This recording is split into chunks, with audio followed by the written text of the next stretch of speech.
Muy buenas tardes, amigos. Este es el programa Diálogos del Montonero. Bueno, las relaciones del Perú con Estados Unidos, de una u otra manera, están estrechamente ligadas a la historia del país. 2 siglos de independencia republicana no pueden eh, obviar la relación con la gran nación del norte de América, la nación que representa el capitalismo, la democracia, la libertad y de alguna manera que representa también el gran proyecto de este país. Nosotros queremos ser una sociedad que viva en libertad con instituciones. En las últimas décadas, la presencia de Estados Unidos en el país ha ido declinando frente al avance de otras potencias, como el de China, por ejemplo. Hemos visto recientemente que la inversión en el puerto de Chancay, la mega inversión de China, ha despertado algunas interrogantes sobre el papel de Estados Unidos con respecto al Perú y América Latina. Para reflexionar sobre todos estos temas, el día de hoy hemos convocado al señor Alfredo Ferrero. Él es nuestro embajador en Washington. Acaban de sucederse 100 días de su gestión y es necesario echarle una mirada y mirar el mediano y largo plazo.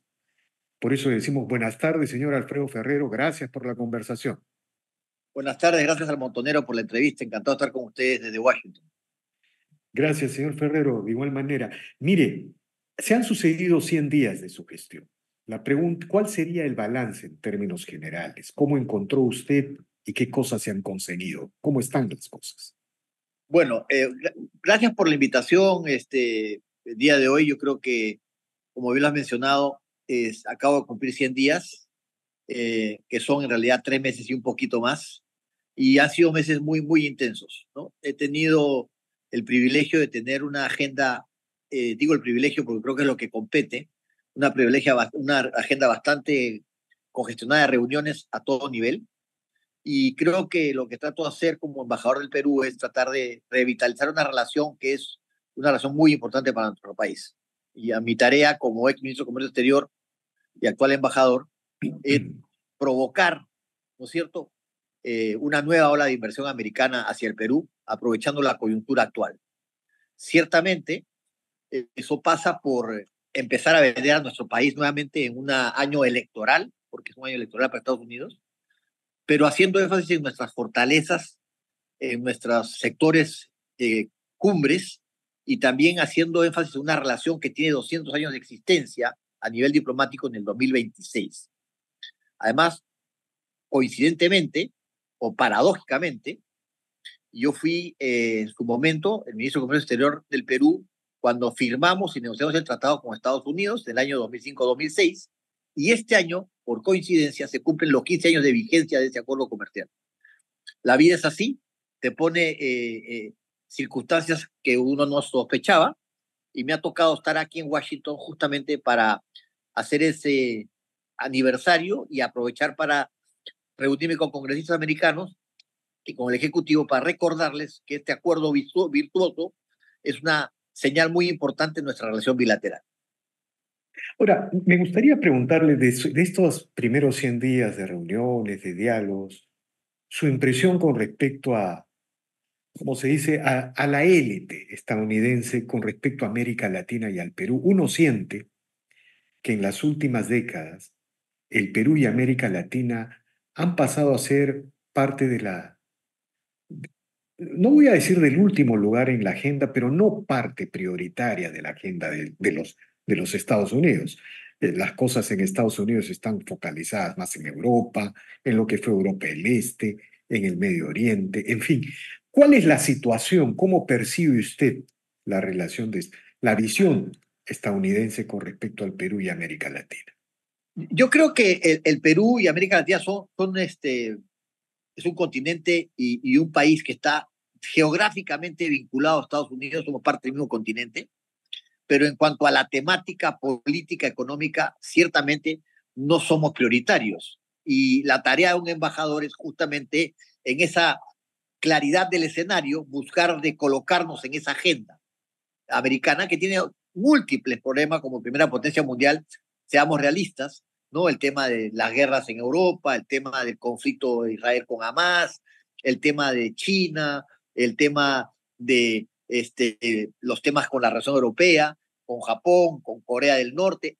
Es ciertamente hay una agenda bastante tupida y la tarea del embajador es meternos en esa agenda, participar de esa agenda. Ahora, tú has hecho una consideración de que no somos prioritarios. Yo pregunto si alguna vez fuimos prioritarios, ¿no? Y justamente más allá de analizar si somos o no prioritarios, ver cómo hacemos para eh, conseguir el interés americano en este contexto mundial globalizado, donde hay dos potencias que están compitiendo por la economía global. Y creo que el Perú está muy bien posicionado para poder aprovechar, en el buen sentido de la palabra, esta coyuntura de China y Estados Unidos en una economía globalizada donde preocupan temas como la tecnología, inteligencia artificial, los aranceles y una serie de temas que van más allá de una guerra comercial simplemente de arancelaria. Yo creo que esta es una guerra por la potencia del mundo. No es un tema arancelario solamente. El arancel o los aranceles son una partecita de este tema de coyuntura que implica dos superpotencias intentando posicionarse o consolidarse como potencias mundiales. Ahora, cuando usted habla que esto va más allá de los aranceles, me parece entenderle que esto va más allá de la propia economía, sino que también tiene que ver con modelos de sociedad gobernada con instituciones, con pluralidad, con ejercicio de libertades. Algo de eso me parece entender. Y por otro lado, sí, en Estados Unidos existe esta comprensión, ¿no es cierto? Porque, mire, señor Ferrero, si existiera esta comprensión, América Latina debería constituirse un gran aliado de Estados Unidos y de Occidente por construir un gran polo democrático en el planeta. Sí, cuando uno se refiere a la supremacía mundial en términos del mundo de hoy día, de lo que es la globalización, ciertamente limitarlo al tema comercial es dejar fuera gran parte de la ecuación. Creo que el tema tiene que ver con la geopolítica, tiene que ver con la política, tiene que ver con modelos de desarrollo y con modelos de participación del Estado en la economía también. O sea, hay un conjunto de factores que están hoy día en la conversación diario entre un modelo y otro, porque son modelos diferentes. El Perú, como país, como tamaño de país, ¿no es cierto? Somos el 0.3% de la economía mundial. Y hay que ser concretos y exactos al decir cuál es nuestra posibilidad. Y para mí como embajador me toca la tarea de hacer la tarea con Estados Unidos, pero tengo que reconocer que el Perú como país no puede prescindir de uno o del otro. Tenemos que trabajar con los dos, ¿no es cierto? El embajador de Perú en China tendrá que hacer lo suyo y a mí me toca hacer lo que me corresponde en este país. Y esa Ahora, es la que estoy tratando de trabajar. ahora usted le toca este trabajo efectivamente. No se trata, cuando uno habla de estas cosas, no se trata de excluir ni lo uno ni lo otro, sino se trata de ser conscientes de las naturalezas, de lo que hay detrás de las cosas, ¿no? Pero usted está en una situación privilegiada. La inversión del puerto de Chancay, del megapuerto de Chancay, ha puesto al Perú en la vitrina del mundo, en el centro de la geopolítica planetaria, porque de alguna manera la idea que ha surgido en el mundo es que las costas peruanas son el eje de conexión con las costas del Atlántico. Y eso abre la posibilidad de una nueva edad de oro para el Perú.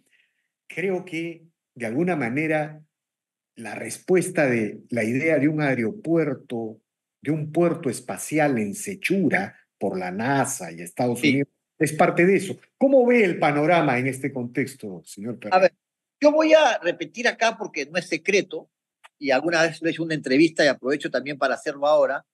Cuando los Estados Unidos manifiestan y vengo a una reunión ahorita con dos congresistas del Congreso americano, ahorita justo antes de la entrevista, ya la verán en los tweets las entrevistas, con un republicano y un demócrata, porque mi tarea es esa diariamente, por hecho digo muy intensa, cuando me trate de los 100 días, digo que ha habido reuniones múltiples, y el libro, lo que hemos sacado te puede dar una idea de las cosas que hemos visto, desde Nancy Pelosi hasta el presidente Biden, que tuvimos la oportunidad de conocerlo cuando entregó las credenciales, hasta congresistas de ambos partidos muy importantes, hasta funcionarios de gobierno, del Departamento de Estado, del Departamento Comercial, como el secretario Fernández, que va a ir a Lima en agosto, en fin, ha sido muy intensa. Me permite establecer que ciertamente Estados Unidos está claro, está observando qué es lo que está pasando en América del Sur, pero yo les he manifestado con la misma claridad que te lo digo el día a ti, que no solamente hay que preocuparse, sino que hay que ocuparse, ¿no es cierto? Que la preocupación no puede quedar en preocupación y que hay un continente que es su continente, porque es el mismo continente americano, que tiene que ser analizado en términos de estratégicos para Estados Unidos, ¿no? Porque no vale quejarse después, ¿no es cierto? Porque lo que tú no ocupas, lo ocupan otros, ¿no es cierto? Y si bien es cierto, tiene una preocupación legítima por el avance de China en América del Sur, eso es inevitable. Lo que tienen que hacer es contrarrestar eso con inversión de ellos en estos lugares. Lo que pasa es que la posición del Estado americano es una posición un poco más dejar hacer al sector privado. En cambio, el Estado chino participa más del sector privado y tiene una visión más estratégica de las inversiones, cosa que tal vez hasta ahora no ha ocurrido en Estados Unidos. Pero sí existe una preocupación por el tema de los minerales críticos, el litio, el cobre, existe preocupación por el tema de logística portuaria y también existe preocupación por el tema de la seguridad dentro del puerto, que es legítimo, ¿no? Los puertos son mecanismos de encuentro de una serie de barcos y ciudadanías y países que requieren cierta seguridad, incluso para efectos del narcotráfico o de las drogas. Entonces, las preocupaciones del puerto no solamente pasan por el tema es puerto de China, no, es un puerto inmenso en el Pacífico que conecta el Pacífico con el Atlántico si hay un tren bioceánico que podría permitir la salida de productos de Brasil hacia el Atlántico, hacia el Pacífico para llegar al Asia y que podría dar el volumen de carga suficiente para que sea rentable. Es un puerto de inversión china y claro, en ese escenario aparece el Perú diciéndole, ok, este puerto va, pero podemos tener otro puertito por ahí, también importante, y podemos tener por ahí un puerto espacial, y por ahí podemos hacer un hub tecnológico, y entonces el embajador les dice, oiga, vamos a mirar los escenarios y veamos qué pueden hacer ustedes con las posibilidades que tiene el Perú, donde tiene, para mí, 4 sectores fantásticos, así le llamo yo. Los 4 sectores fantásticos son la minería, ciertamente, la agroindustria, que es el gran ganador de los tratados de libre comercio, la pesca y el turismo. Entonces, esas fortalezas son fortalezas inequívocas de mi país. Están ahí, ¿no es cierto? Y sí creo que aprovechando en el buen sentido de la palabra, entre comillas, aprovechar en el sentido bueno de la palabra, ¿no? Esta puede ser para el Perú una oportunidad. No es la única que hemos tenido en la historia, hemos tenido muchas oportunidades, pero no habría que desaprovechar esta oportunidad. Sí, Porque, mire, algunos historiadores hablan de una nueva edad de oro para el Perú. El Perú tuvo algunas edades de oro. En el virreinato, bueno, tuve la el- época cubano y en fin, ya. exacto, pero en el virreinato éramos el centro del mundo, uno de los centros del planeta. Ahora, cuando usted habla de otro puerto, se refiere, me parece, a Corío. ¿Ya se ha empezado a conversar ese tipo de cosas por allá? ¿Es posible? A ver, también hay que ser claros acá. Este, yo hablo de Corío porque la información que manejamos implicaría que este puerto está ubicado en el sur del Perú, cerca de Arequipa, en Punta Bombón, y que aparentemente sería un lugar adecuado para un puerto de gran envergadura, estaría amarrado a la carga que podría venir del sur del país, del Perú y también de los países del sur, el caso de Chile mismo, de Bolivia, de Brasil puede salir por ahí, Argentina, Uruguay, Paraguay, con su soya, con el litio, con la carne, etcétera. Pero eso está en estudio. ¿Por qué? Porque hay que ver realmente si el puerto en ese contexto y con el puerto de Chancay más hacia el norte tiene el potencial de carga suficiente para que justifique una inversión de tantos miles de millones. Entonces, sí, en la teoría hay la posibilidad de un puerto, aparentemente hay condiciones para el puerto, pero falta el análisis que se está haciendo con inversión del potencial de carga. Si uno empieza a analizar en términos gruesos, ¿podría haber potencial de carga? Sí, porque ahí en el sur hay minería, ¿no es cierto? En Arequipa está Cerro Verde, está Southern, están, ojalá con Tía María, que aparentemente, felizmente, después de tanto tiempo le vamos a dar luz verde a este proyecto, ¿no es cierto? Y eso significa eh, que puede ser un escenario que permita un puerto de ese tamaño. Señor Ferrero, pero lo que sí parece ser cierto y donde se nota ya un avance, avances concretos, es en el puerto aeroespacial en Piura, en Sechura, por la cercanía con la línea ecuatorial. Bueno, si eso se produjera, el Perú estaría siendo un hub de tecnología, de industria, de punta en el planeta. ¿Qué sabe usted de esto allá desde los Estados Unidos? Bueno, también sé lo que hemos estado esbozando desde que llegué hace 3 meses, que es un tema que hemos conversado acá con las autoridades americanas, con el de distinto nivel, a todo nivel, incluso a nivel militar, por la posibilidad de que esto se desarrolle, y eso significa que Perú tiene algunas condiciones también geográficas, estratégicas para ese puerto aeroespacial. Todavía no hay un inversionista, todavía no hay una propuesta concreta, pero a ver, ¿qué pasa? ¿Qué tiene, por qué el Perú? Primero que estamos cerca de la línea ecuatorial. Eso significa que hay algunas ventajas a nivel de velocidad, de climatología, ¿no? Eh, por ejemplo, se necesita tener un puerto aeroespacial en lugares donde no hay mucha densidad poblacional, donde el clima sea adecuado para que no haya pues huracanes, tifones y cosas. Y Perú reúne esas condiciones. Entonces, aparentemente, esto ya se ha estado viendo a nivel de otros ministerios, como de defensa, y tenemos condiciones. Ahora bien, claro, ya lo saben los Estados Unidos, el puerto, si es que sea conocido por puerto aeroespacial, si no entra a Estados Unidos, pueden entrar a otros países también. Por eso es que es importante que se tome atención a este tema. Si sumamos el tema del puerto aeroespacial con el tema del puerto de Coría, para las inversiones mineras que podrían llegar, y le sumamos, por ejemplo, la posibilidad, que es algo que también estoy impulsando desde acá. Digo, yo estoy impulsando desde acá porque mi mandato es un mandato de 2 años, concluiría con el gobierno, pero yo no trabajo solamente para este gobierno, yo trabajo para el Perú, y mi Vale. tarea es sembrar. Yo tengo que sembrar. Si en mi época o en mi periodo no se cosecha, no me preocupa. La importancia es que el Perú pueda cosechar en algún momento en los años por venir también, porque puede ser que en 2 años no tengamos el puerto construido, obviamente, ni el espacial, ni el puerto de Corío, ni el puerto, ni el hub tecnológico, pero hay que ir sembrando las bases. Entonces, yo estoy echando la semillita. ¿Para qué? Para que esto prenda y podamos tener en unos años una estrategia de inversión consolidada. Y ahí va el tercer tema, el hub tecnológico. Creo que tenemos que aprovechar o ver la posibilidad de que Perú se convierta en un hub tecnológico, aprovechando justamente la sinergia de logística del puerto de Chancay, porque no hay como tal en América del Sur un hub de ese tipo, como si lo hay, por ejemplo, en Centroamérica, con está Costa Rica con Intel y otros países. Y ese es un parte de la guerra comercial, es la tecnología y los chips. Taiwán por un lado, China, los Estados Unidos, y yo creo que el Perú puede ser parte también en esa estrategia para ver si tenemos condiciones para hacer un hub tecnológico. Esto está muy emborrador.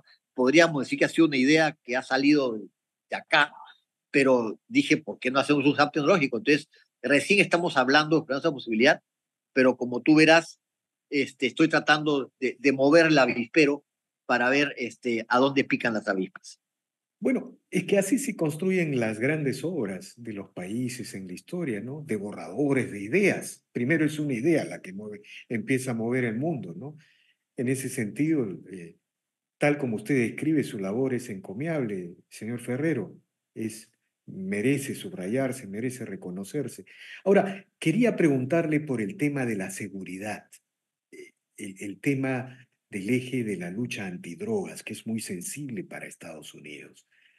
Perú, Bolivia y Colombia son un área muy especial. ¿Ha tratado usted durante estos 100 días estos temas con las autoridades estadounidenses? Sí, como embajador me toca no solamente ver los temas comerciales, por supuesto que yo estoy ejercitando una diplomacia económica, como usted verá, pero también tengo la diplomacia política y la diplomacia cultural. Y en ese ámbito de ideas también hemos participado y participamos de la necesidad de incrementar la ayuda contra el narcotráfico para el Perú, que ha venido incrementándose en forma muy ajustadita últimamente, ¿no? Y que es un tema que a Estados Unidos le preocupa. Este, y también le preocupa por el tema del puerto, ¿no? Claro, ahora están preocupados con esta droga nueva que ha salido, el fentanilo, ¿no? El fentanilo, que está hoy día preocupando a los Estados Unidos y que mucha de esta dicen que viene de China, ¿no? Entonces hay una preocupación por ese tema, y que algunos dicen que podría reemplazar a la cocaína, no lo sé. Pero digamos, hay una preocupación de seguridad en Estados Unidos, ciertamente, una preocupación que hacemos nuestra también, ¿no? En la zona del Putumayo, del BRAE, etcétera, sí es una preocupación. Y nos hemos preocupado de comunicar la necesidad de incrementar la cooperación técnica y la cooperación económica en esas áreas. El canciller de la República, Javier Osvaldo Solachea, que me convocó para este encargo con la presidenta, a quien también aceptó mi nombramiento, el mismo canciller ha visto esos temas acá con el Departamento de Estado. Eh, Mm. o sea que sí, es un tema que hemos tratado en el tema de la relación bilateral. Ahora, pregunta final, señor Ferrero. Luego de estos 100 días, luego de su experiencia y de sus múltiples reuniones con los funcionarios de los Estados Unidos, ¿se puede concluir que Estados Unidos ve el Perú como un aliado, como un amigo, como un compañero de ruta? ¿Cómo calificaría usted la visión que tiene Estados Unidos del Perú? Yo creo que Estados Unidos tiene eh, hay una relación amistosa, y yo diría que una sensación de alianza con Estados Unidos, ¿no? Y creo que hay que convertir esa alianza, hay que agregar la palabra estratégica, ¿no? Y creo que esa es parte de la tarea del futuro, ¿no? Ser estratégicos para efectos de poder estar en la agenda americana en diversos temas, ¿no? En la diplomacia económica que hemos hablado, en la diplomacia política y la diplomacia cultural. No nos olvidemos también que el Perú tiene ahí grandes atributos, ¿no? El país es un país milenario, ¿no? Y tú mencionabas al comienzo de la entrevista, el Perú ha sido siempre el eje en América del Sur. Fue el eje del Imperio Incaico, fue el eje del Virreinato español, y hoy día somos el eje sudamericano, geopolítico sudamericano. O sea, porque nuestra ubicación geográfica es esa, tenemos esa facilidad y hay que aprovecharla, ¿no? Entonces, y pasa también porque el Perú hoy día es un país que tiene estos beneficios y atributos. Yo quiero mencionar otro beneficio y atributo que también estoy preocupado de desarrollar en el Perú, y que es nuestro poder blando, como dicen los americanos, nuestros soft skills, que es la gastronomía. Parece increíble, pero la gastronomía es un gran embajador del Perú, ¿no? ¿Y por qué lo digo? Porque ese otro rubro del turismo, de que no me puedo olvidar porque he sido ministro de Comercio Exterior y Turismo, así como hablo de los TLCs y los 15 años que se han cumplido, con donde tenemos a la agroindustria como el gran ganador, no puedo hablarme del turismo. ¿Y por qué la gastronomía y el turismo están vinculados? Porque cuando uno come un plato peruano en Suiza, en Estados Unidos, en Washington, en Florida, en Los Ángeles, en Nueva York, en New Jersey, te transportas al Perú, y eso genera en el comensal el interés de ir al Perú. Eso jala turismo, genera producción a productos agrícolas peruanos. Hay un elemento ahí fundamental entre el turismo y la gastronomía que hay que saber aprovechar. Porque también quiero ser sincero, hasta Nancy Pelosi, que es la Madame Speaker americana, habló de la gastronomía peruana en la reunión que tuvimos con el canciller. O sea, es difícil ir a una reunión con congresistas, con inversionistas, con políticos americanos, y no se hable de la gastronomía. Y creo que eso hay que saber aprovecharlo y potenciarlo en nuestro contexto, ¿no? Es un poder blando, como le llamo yo, porque automáticamente convierte la conversación en una sonrisa, ¿no? Y es verdad, hablar de gastronomía es sonreír, son los sabores, los olores, los colores. Y creo que ahí tenemos una ventaja muy importante como país, que tal vez no tengan todos los países. Es más, creo que nuestra gastronomía, nuestra cultura turista gastronómica, se están jugando hoy día otros países vecinos que están aprovechando este boom del Perú, ¿no? Pero sí quiero decir que ese es un tema que también la embajada está trabajando. El Peruvian Chicken, que no es otra cosa que el famoso pollo a la brasa, es un plato en Washington tan o más popular que el ceviche, ¿no? O que el lomo saltado, ¿no? Y esto lo sabe desde Nancy Pelosi hasta los congresistas, hasta todos los políticos, que todos hablan del Perú en ese sentido. Es más, Hay unos peruanos que se llaman los Peruvian Brothers que están en el Congreso sirviendo comida a los congresistas, donde estuve yo día al mediodía. ¿No? O sea, eso nos acerca también, nos hace simpáticos, nos hace emocionalmente compatibles con muchos. Entonces, y hay que saber aprovecharlo, porque aquí en la diplomacia cultural, económica o política, todo juega, todo juega. De Entonces, acuerdo. yo creo que hay que saber nuestra potencialidad, ser consciente y sacarles provecho. Lo último, en agosto va a visitarnos el subsecretario de Asuntos Económicos, José Fernández, a Lima, con una misión de empresarios. También eso ha sido provocado por mi participación como embajador en Washington y también por las visitas que ha tenido el canciller González Olachea a Washington, que ha venido ya 2 veces. También hay que destacar que el canciller y la presidenta, ¿no es cierto? Hay que hacer justicia también, ¿no es cierto? Están muy focalizados en el tema de inversiones. Y reitero y lo repito para que se diga, el canciller González Olachea es el que me convocó, la presidenta me aceptó y lo que yo hago implica también el reconocimiento a la labor de estas personas que están apoyando esta gestión a favor de las inversiones. No nos olvidemos de eso. Cuando hablemos de este régimen, también pensemos que soy parte también de este régimen. Yo no voté por Castillo, al revés, todo lo contrario, ¿no es cierto? Y ahora estoy trabajando para la vicepresidenta de Castillo, que es la presidenta que cree en las inversiones. Y eso hay que tenerlo claro. Así Bueno, que con este mensaje quisiera terminar.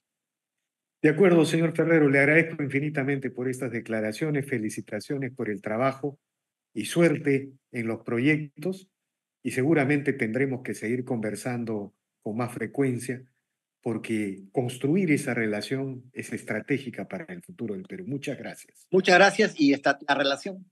Bien amigos, esta ha sido una nueva edición de Diálogos del Montonero. Regresamos en la siguiente edición. Gracias.